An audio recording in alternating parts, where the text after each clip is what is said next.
First question था bank समाधान विवरण तैयार किया जाता है, यानी कि आपको बताना है उन ऑप्शंस में से कि क्यों तैयार किया जाता है। फर्स्ट लाभ हानि ज्ञात करने के लिए, सेकंड लाभ हानि ज्ञात करने के लिए, थर्ड है रोकड़ प्राप्ति के शेष का पासबुक के शेष से मिलान करने के लिए, या फिर रोकड़ प्राप्ति का शेष ज्ञात करने के लिए। तो फ्रेंड्स, बैंक समाधान विवरण जिसको हम बैंक रिकंसिलिएशन स्टेटमेंट भी बोलते हैं, तो फ्रेंड्स ये तैयार किया जाता है हमारा रोकड़ प्राप्ति के शेष का पासबुक के शेष से मिलान करने के लिए। तो ऑप्शन यहाँ पर सी हमारा यहाँ पे राइट आंसर है। नेक्स्ट क्वेश्चन पे मूव करते हैं। निम्नलिखित प्रश्न में सही विकल्प चुनकर अपनी उत्तर पुस्तिका में लिखिए। अब हमें इसमें से बताना है कि कौन से विकल्प यहाँ पर हमारे अकॉर्डिंग सही रहेंगे। ऑप्शन क्वेश्चन है चालू संपत्तियों में शामिल नहीं किया जाता है, यानी कि चालू संपत्तियों में क्या क्या शामिल नहीं किया जाता है। फर्स्ट है व्यापारिक रहतिया, रोकड़, फर्नीचर या फिर अग्रिम भुगतान। तो फ्रेंड्स, अगर हम चालू संपत्तियों की बात करें जिसको हम इंग्लिश में करंट असेट्स भी बोलते हैं, तो उसमें हम फर्नीचर को यहाँ शामिल नहीं करते हैं क्योंकि फर्नीचर हमारे लिए फिक्स असेट है। तो ऑप्शन सी यहाँ पे हमारा राइट आंसर है। नेक्स्ट क्वेश्चन पे आते हैं। व्यापार खाते में दर्शाया जाता है, हमें बताना है ट्रेडिंग अकाउंट में क्या क्या दिखाया जाता है। गैस एंड ईंधन, वेतन, कमीशन या फिर किराया। तो फ्रेंड्स, अगर हम बात करें व्यापार खाते की तो उसमें दिखाया जाता है गैस एवं ईंधन, क्योंकि ये डायरेक्ट एक्सपेंसेस हैं जो कि हमारे प्रोडक्शन से संबंधित हैं, जबकि अदर, वेतन, कमीशन एंड किराया ये हमारे इनडायरेक्ट एक्सपेंसेस हैं जो कि P&L अकाउंट में दिखाए जाते हैं। तो ऑप्शन ए यहाँ पे हमारा राइट आंसर है। नेक्स्ट है डैश चालू संपत्ति है, हमें बताना है इसमें से चालू संपत्ति क्या है। रोकड़, फर्नीचर, मशीन या फिर इनमें से कोई नहीं। तो फ्रेंड, चालू संपत्ति यानी कि करंट एसेट्स वो है हमारी रोकड़। तो ऑप्शन ए यहाँ पे राइट आंसर है। जबकि अगर हम बात करें फर्नीचर और मशीन की तो ये हमारे लिए फिक्स एसेट है। नेक्स्ट है तलपट के नीचे जो सूचनाएं दी जाती हैं उन्हें किस नाम से जानते हैं। जर्नल, समायोजनाएं, खाता बही या फिर इनमें से कोई नहीं। तो फ्रेंड्स, तलपट यानी कि ट्रायल बैलेंस के नीचे जो हमें इंफॉर्मेशन गिवन होती है उसको हम बोलते हैं समायोजनाएं यानी कि एडजस्टमेंट। तो ऑप्शन बी यहाँ पे हमारा राइट आंसर है। फ्रेंड्स, इसी तरह के क्वेश्चंस आते हैं, आप ये मत सोचिएगा कि ये बहुत सिंपल क्वेश्चन है, क्योंकि सिंपल मोस्टली क्वेश्चंस जो आते हैं वो इसी तरह के होते हैं आपके बेसिक इन्फॉर्मेशन पे, कि आपको ये छोटी छोटी चीजें पता होनी चाहिए। और अगर हम डिफिकल्ट लेवल की बात करें तो डिफिकल्ट लेवल में आपको मुश्किल से मुश्किल 4 या 5 क्वेश्चंस पूछे जाते हैं। उसके अलावा जो पूरे 50 क्वेश्चंस होते हैं उनमें मोस्टली ये क्वेश्चन देखा जा गया है कि इजी टू मॉडरेट ही क्वेश्चंस पूछे जाते हैं, जिसमें सबसे ज्यादा क्वेश्चंस पूछे जाते हैं वो बेसिक नॉलेज पे होते हैं, बेसिक रूल पर वो क्वेश्चंस गिवन होते हैं। नेक्स्ट क्वेश्चन पे मूव करते हैं। नेक्स्ट आता है हमारा आदत मजदूरी में दर्शाया जाता है, यानी कि जो वेजेस होती है हमारी आउटस्टैंडिंग वेजेस वो कहाँ दिखाई जाती है। व्यापार खाते के डेबिट पक्ष में, लाभ हानि खाते के डेबिट पक्ष में, आर्थिक चिट्ठे के दायित्व पक्ष में या फिर आर्थिक चिट्ठे के संपत्ति पक्ष में। फ्रेंड्स, यहाँ पे आपको ये पूछा है कि आउटस्टैंडिंग वेजेस दिखाई कहाँ जाती है, ये नहीं पूछा है कि उसकी आप जो वो करोगे एडजस्टमेंट वो कहाँ कहाँ की जाएगी। तो फ्रेंड्स, अगर दर्शाने की बात की गई है तो इसका ऑप्शन सी यहाँ पे करेक्ट होगा, ये आर्थिक चिट्ठे के दायित्व पक्ष में दर्शाई जाती है। नेक्स्ट क्वेश्चन पे आते हैं। यदि अंतिम रहतिया तलपट के अंदर दिया हो तो उसका लेखा किस खाते में किया जाएगा। फर्स्ट है लाभ हानि खाता, फिर है व्यापारिक खाता, उसके बाद है रोकड़ खाता और फिर है हमारा आर्थिक चिट्ठा। तो फ्रेंड्स, अगर हम यहाँ पे अंतिम रहतिया की बात करें कि वो अगर ट्रायल बैलेंस में गिवन है हमारा, तो वो वहां कहाँ पे दिखाया जाएगा। तो फ्रेंड्स, अगर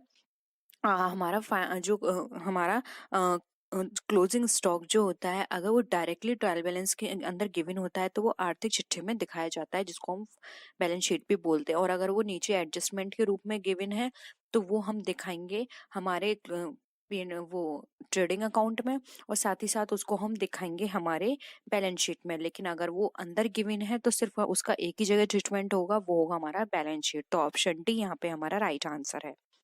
नेक्स्ट क्वेश्चन पे मूव करते हैं।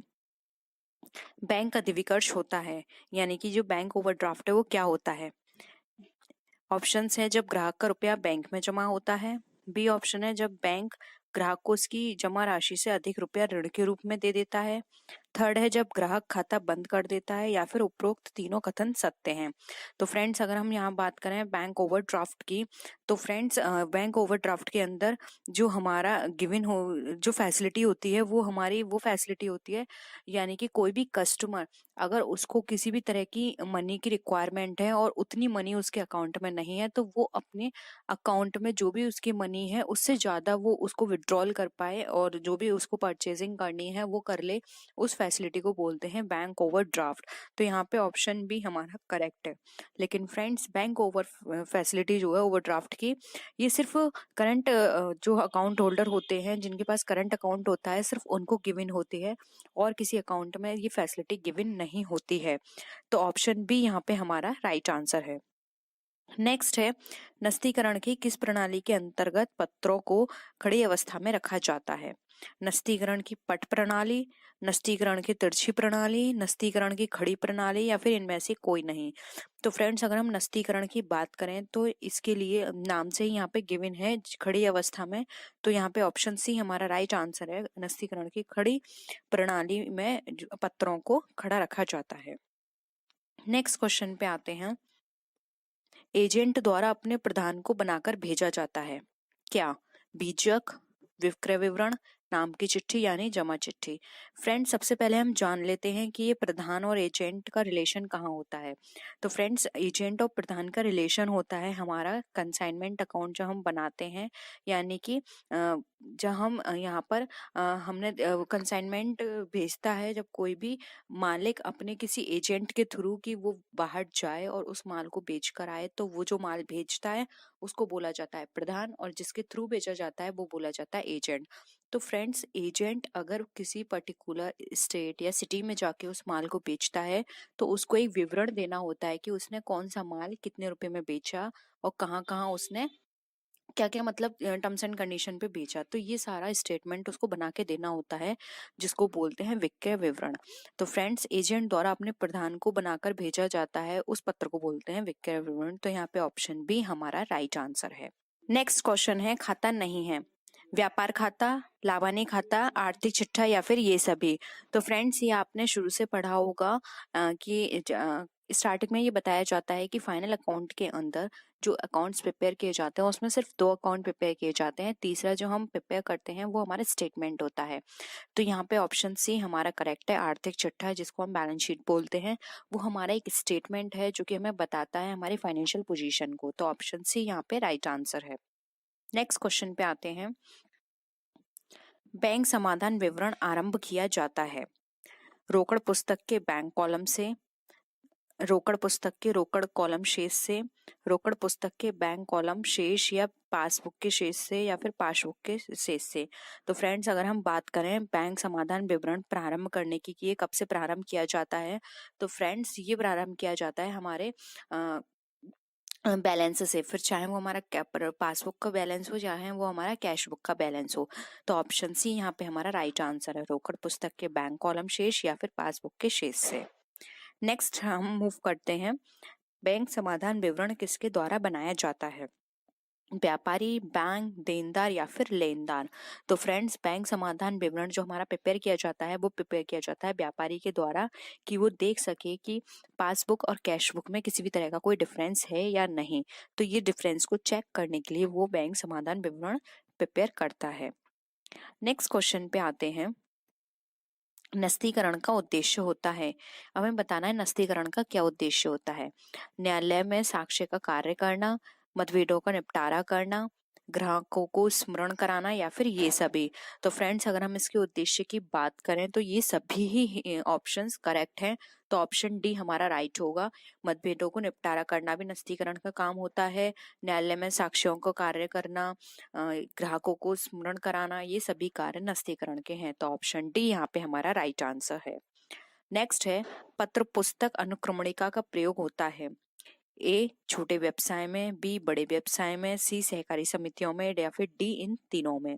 तो फ्रेंड्स अगर हम यहाँ पे बात करें पत्र पुस्तक अनुक्रमणिका के प्रयोग करने की, तो फ्रेंड्स पत्र पुस्तक अनुक्रमणिका का प्रयोग छोटे व्यवसाय में किया जाता है। तो ऑप्शन ये ए यहाँ पे हमारा राइट आंसर है।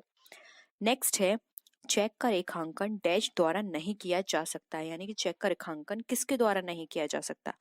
आहर्ता द्वारा, भुगतान पाने वाला, पृष्ठांकन या फिर बैंक। तो फ्रेंड्स, चेक का यहाँ पर रेखांकन भुगतान पाने वाला कभी नहीं कर सकता, तो ऑप्शन डी यहाँ पे हमारा राइट आंसर है।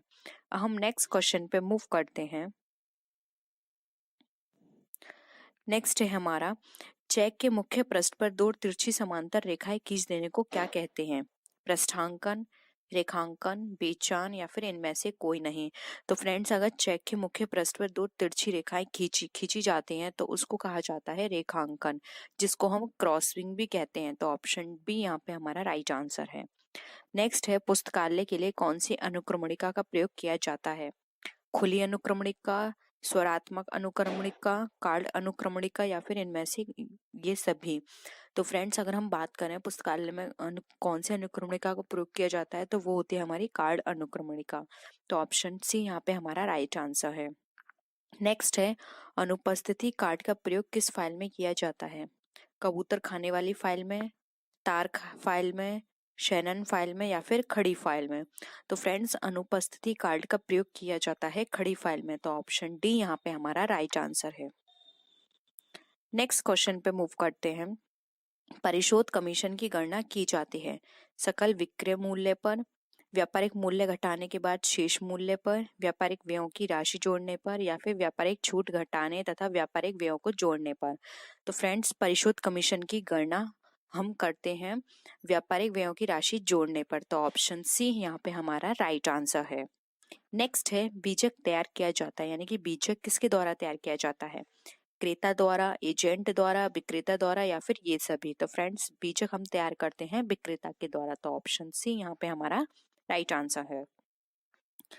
नेक्स्ट क्वेश्चन पे आते हैं। थोक व्यापारी एक महत्वपूर्ण कड़ी है, यानी कि बतानी है थोक व्यापारी किसके बीच की महत्वपूर्ण कड़ी है? फुटकर व्यापारी एवं उपभोक्ता के बीच, उत्पादक एवं फुटकर व्यापारी के बीच, उत्पादक एवं उपभोक्ता के बीच या फिर उपरोक्त सभी के बीच। तो फ्रेंड्स, अगर हम बात करें थोक व्यापारी की एक महत्वपूर्ण कड़ी की, तो ये हम कड़ी उत्पादक और फुटकर व्यापारी के बीच की होती है। ठीक है, तो ऑप्शन बी यहाँ पे हमारा राइट आंसर है। नेक्स्ट है, विलासिता की वस्तुओं की मांग की मूल्य सापेक्षता क्या है? वहां पे शून्य होती है, एक से कम होती है, असीमित होती है या फिर एक से अधिक होती है। तो फ्रेंड्स, अगर हम विलासिता, जिसको फ्रेंड्स हम कंफर्ट जोन प्रोडक्ट भी बोलते हैं, कंफर्ट वाले प्रोडक्ट जो होते हैं, जैसे कि हमारा हो गया एसी, जिसको हम एयर कंडीशनर, और इस तरह के जो प्रोडक्ट होते हैं हमारे, या फिर हमारे लग्जरी बाइक, लग्जरी कार, तो इस तरह के जो प्रोडक्ट होते हैं उसकी मांग की मूल्य सापेक्षता हमारी एक से अधिक होती है। तो ऑप्शन डी यहाँ पे हमारा राइट आंसर है। नेक्स्ट है, बैंक एक संस्था है जो मुद्रा में लेन देन करती है, धन का निवेश करती है, ऋण प्रदान करती है या फिर ये सभी। तो फ्रेंड्स, यहाँ पर अगर हम बात करें तो ऑप्शन डी हमारा राइट आंसर होगा, क्योंकि ये लेन देन भी करती है, धन का निवेश भी करती है और ऋण प्रदान भी करती है। तो ऑप्शन डी हमारा राइट आंसर है। नेक्स्ट है, भारत में नोट निर्गमन का अधिकार किस बैंक को है? Central bank of India, reserve bank of India, जिसको हम भारतीय रिजर्व बैंक बोलते हैं, सेंट्रल कोऑपरेटिव बैंक या फिर स्टेट बैंक ऑफ इंडिया। तो फ्रेंड्स, अगर हम नोट निर्गमन की बात करें तो वो अधिकार मिला हुआ है भारतीय रिजर्व बैंक को। तो ऑप्शन बी यहाँ पे हमारा राइट आंसर है। तो फ्रेंड्स, आपने देखा 2016 में बहुत ही सिंपल क्वेश्चन आया था, क्वेश्चंस पूछे गए थे पेपर में। तो आई होप अगर इस तरह का पेपर आया तो आप इजीली सॉल्व कर लोगे। और फ्रेंड्स, इसी तरह का मोस्टली पेपर आता है, 2015 का भी मैंने अपलोड कर दिया है, अगर आपने नहीं देखा है तो आप जाके उसको देख लीजिए। इसी तरह के क्वेश्चंस वहाँ पे भी पूछे गए हैं, बस थोड़ा बहुत मॉडरेट और कहीं पर वो इजी रखते हैं पेपर, तो आप देख सकते हैं क्या था उसका पैटर्न। तो आई होप आपको वीडियो पसंद आया होगा। वीडियो पसंद आया तो वीडियो को लाइक कीजिए, अपने फ्रेंड्स के साथ शेयर कीजिए। तो नेक्स्ट वीडियो में हम फिर मिलते हैं और विच वीडियोस के साथ। तब तक के लिए बाय बाय फ्रेंड्स।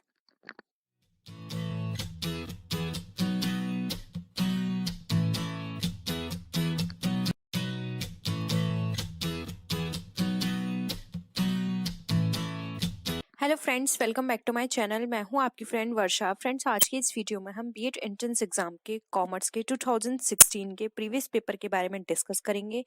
फ्रेंड्स, इसमें हम 76 क्वेश्चन से स्टार्ट करेंगे। स्टार्टिंग के 25 क्वेश्चंस हमने अपनी प्रीवियस वीडियो में अपलोड कर दिए हैं, तो अभी तक आपने नहीं देखा है तो आप मेरे चैनल पे जाके उसको देख लीजिए। चलिए फ्रेंड्स, वीडियो को स्टार्ट करते हैं।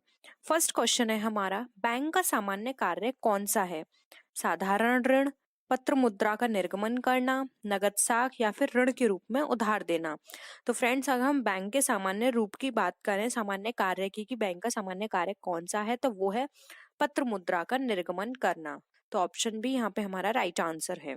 जबकि साधारण ऋण देना, नगद साख या फिर ऋण के रूप में उधार देना, ये उसके सेकेंडरी काम होते हैं। नेक्स्ट है, भारत में सहकारी समिति अधिनियम कब पारित हुआ था? वर्ष 1901 में, वर्ष 1904 में, वर्ष 1903 में या फिर वर्ष 1905 में। तो फ्रेंड्स, सहकारी समिति अधिनियम की बात करें इसके पारित होने की, तो ये पारित हुआ था वर्ष 1904 में। तो ऑप्शन बी यहाँ पे हमारा राइट आंसर है। नेक्स्ट है, इनमें से कौन सी मांग की लोच की श्रेणी नहीं है? कीमत लोच, आड़ी लोच, आय लोच या फिर ऊंची लोच। तो फ्रेंड्स, अगर हम मांग की लोच की बात करें, जिसको हम बोलते हैं इलास्टिसिटी ऑफ डिमांड, तो फ्रेंड्स अगर इसकी बात करें तो ये है ऊंची लोच। ये कोई इसकी श्रेणी नहीं है। जबकि प्राइस इलास्टिसिटी, हमारी क्रॉस इलास्टिसिटी और इनकम इलास्टिसिटी, ये इसके टाइप्स हैं। ऊंची लोच हमारा किसी भी तरह की टाइप्स नहीं है। तो ऑप्शन डी यहाँ पे हमारा राइट आंसर है। नेक्स्ट क्वेश्चन पे मूव करते हैं। केंद्रीय सहकारी बैंक का मुख्य कार्य होता है। अब हमें बताना है कि जो केंद्रीय सहकारी बैंक होती है उनका क्या मुख्य कार्य होता है। फर्स्ट ऑप्शन है जन निरपेक्ष प्राप्त करना, क्षेत्रीय व्यवस्था को प्रोत्साहित करना, ग्रामीण साख सुविधा का प्रदान करना या फिर उपभोक्ताओं को ऋण देना। तो फ्रेंड्स, अगर केंद्रीय सहकारी बैंक का मुख्य कार्य की बात करें तो इसका ऑप्शन सी यहाँ पे हमारा राइट आंसर है। इसका मुख्य कार्य होता है जो ग्रामीण है उनको साख सुविधा प्रदान करना। तो ऑप्शन सी राइट आंसर है। नेक्स्ट है, रिजर्व बैंक की स्थापना कब हुई? तो हमें बताना है वर्ष 1901 में, वर्ष 1919 में, वर्ष 1935 में या वर्ष 1939 में। तो फ्रेंड्स, यहाँ पर हम बात करें रिजर्व बैंक ऑफ इंडिया की, जिसको हम रिजर्व बैंक भी बोलते हैं, तो इसकी स्थापना हुई थी हमारी वर्ष 1935 में, जबकि 1949 में ये नेशनलाइज्ड हुआ था। तो यहाँ पे ऑप्शन सी यहाँ पे हमारा राइट आंसर है।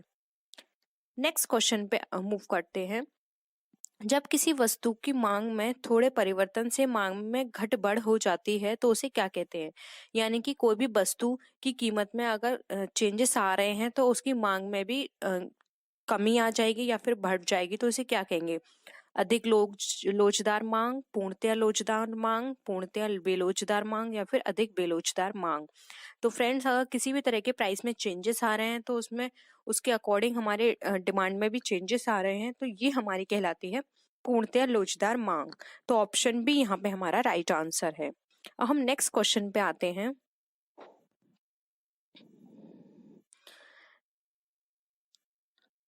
नेक्स्ट क्वेश्चन है हमारा, सीमांत उपयोगिता ह्रास के प्रतिपादक थे। यानी कि हमें बताना है कि जो सीमांत उपयोगिता ह्रास है उसके प्रतिपादक कौन थे?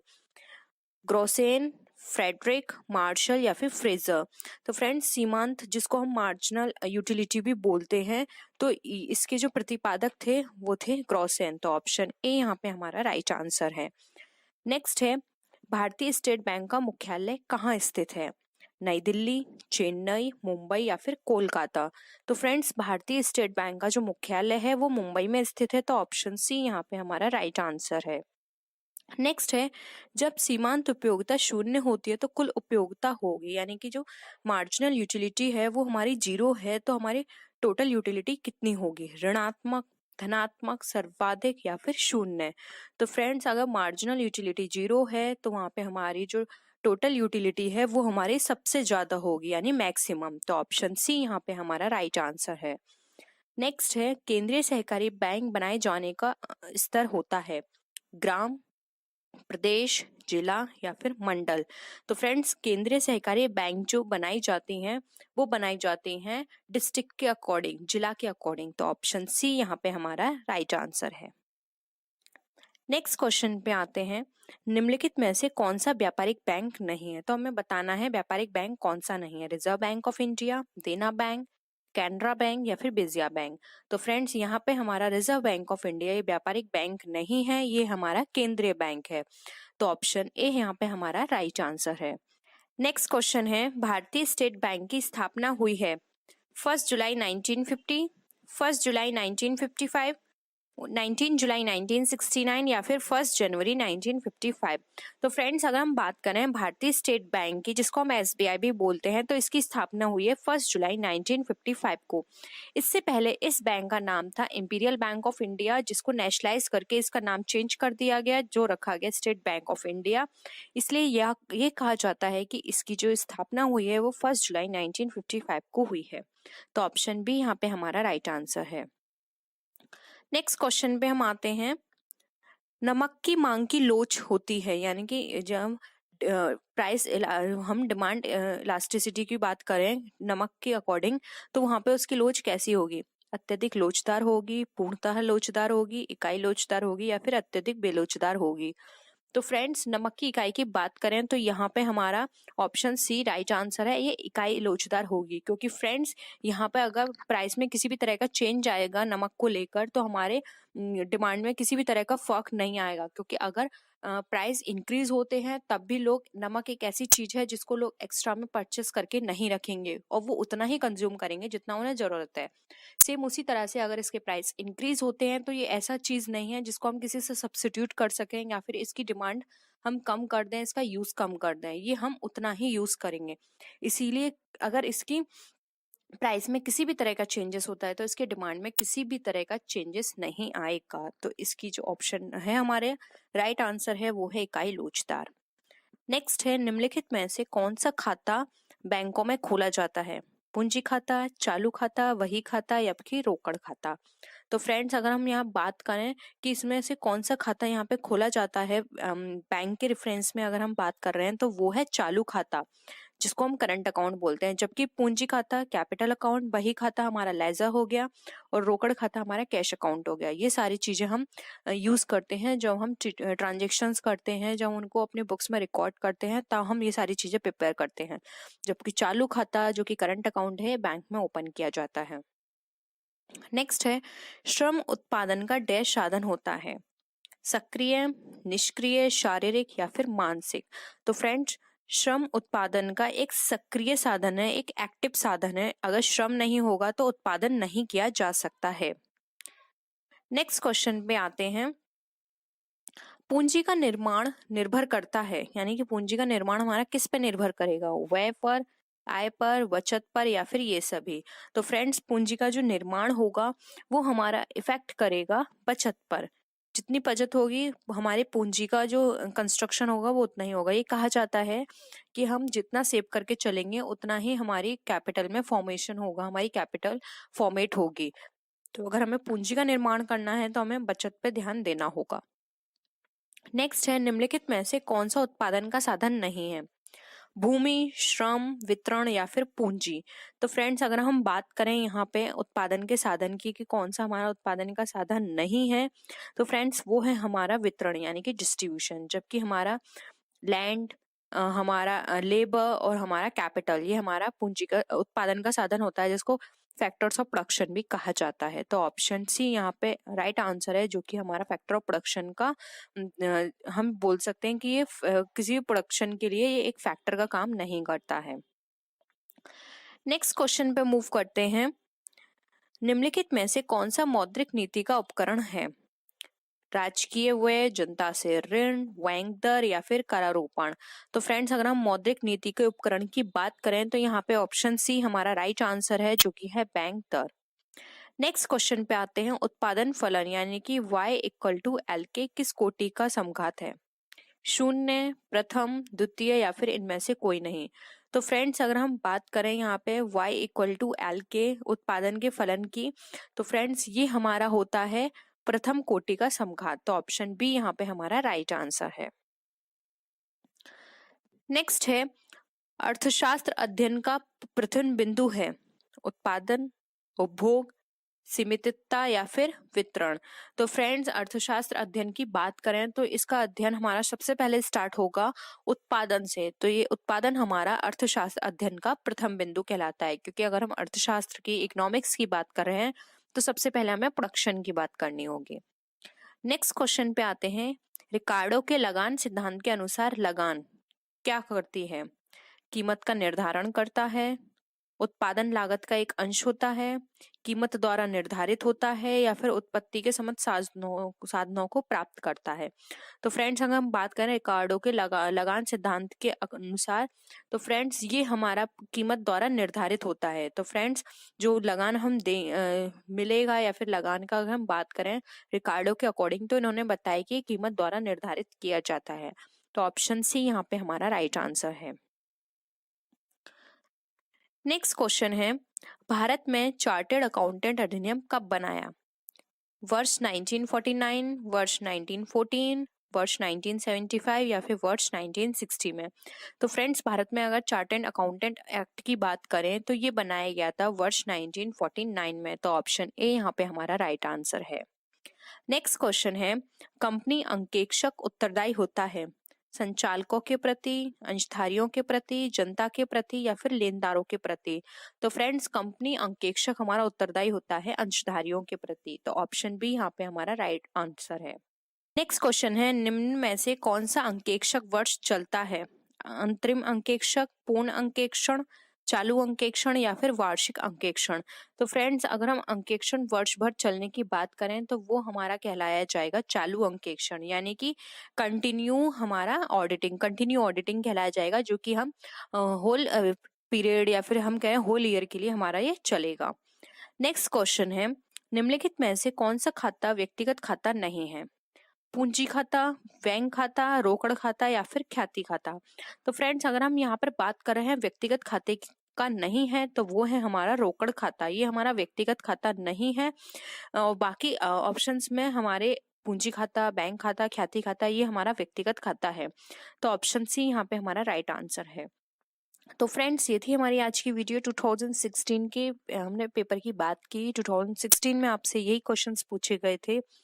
तो आई होप आपको सभी क्वेश्चंस क्लियर होंगे। किसी भी तरह की कोई भी प्रॉब्लम हो तो आप नीचे कमेंट सेक्शन में लिख सकते हैं। आप मुझे मेरे फेसबुक पेज या फिर मेरे इंस्टाग्राम पर मुझे फॉलो कर सकते हैं, और किसी भी तरह की कोई भी डाउट हो तो आप यहाँ पर या फिर फेसबुक पेज पर अपने डाउट को वहाँ पे पूछ सकते हैं। तो फ्रेंड्स, नेक्स्ट वीडियो में हम फिर मिलते हैं और भी अच्छी वीडियोस के साथ। तब तक के लिए बाय बाय।